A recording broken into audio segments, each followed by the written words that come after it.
Statement ಕೊಟ್ಟಿದ್ದಾರೆ November ಕ್ರಾಂತಿ ಕುರಿತು ಯಾರು ಕೂಡ ಸಿಎಂ ಆಗಲ್ಲ, ಒಂದ್ ವೇಳೆ ಆದ್ರೆ ಅದು ಮಲ್ಲಿಕಾರ್ಜುನ್ ಖರ್ಗೆನೇ ಆಗ್ತಾರೆ ಅಂತ. ಅದಕ್ಕೆ ತಮ್ಮ ರಿಯಾಕ್ಷನ್ ಏನು ಸರ್?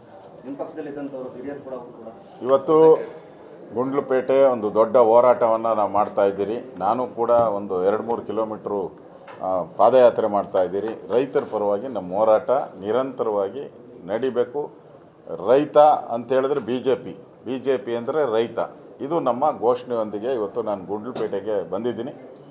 ರಾಜ್ಯದ ರೈತರಿಗೆ ನ್ಯಾಯ ಸಿಗುವವರೆಗೂ ನಮ್ಮ ಹೋರಾಟ ನಿರಂತರವಾಗಿ ನಡೆಯುತ್ತೆ ಅನ್ನೋ ಮಾತನ್ನು ಹೇಳ್ತಾ ಇದ್ದೀನಿ. ಬಿಹಾರ ಚುನಾವಣೆಗೆ ರಾಜ್ಯ ಸರ್ಕಾರದಿಂದ ಕಿಕ್ ಬ್ಯಾಕ್ ಹಣ ಹೋಗಿದೆ ಕೋಟ್ಯಾಂತರ ರೂಪಾಯಿ ಅಂತ.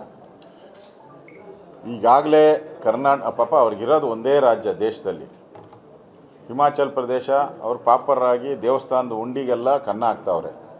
ಇನ್ನು ತೆಲಂಗಾಣದ ರೇವಂತ್ ರೆಡ್ಡಿ ಅವನು ಹೇಳಿದ್ದಾನೆ, ಹ್ಯಾಂಡ್ಸ್ ಆಫ್, ನನ್ನ ಹತ್ರ ಏನೂ ಇಲ್ಲ, ಮಕ್ಳಿಗೊಂದು ಎಜುಕೇಷನ್ ಕೊಡ್ತೀನಿ ಅಷ್ಟೇ, ಅದು ಬಿಟ್ಟರೆ ನನ್ನ ಹತ್ರ ಅವ್ರಿಗೆ ಬಟ್ಟೆ ಹೊಲ್ಸೋಕ್ಕೂ ದುಡ್ಡಿಲ್ಲ ಅಂತ ಹೇಳಿದ್ದಾನೆ.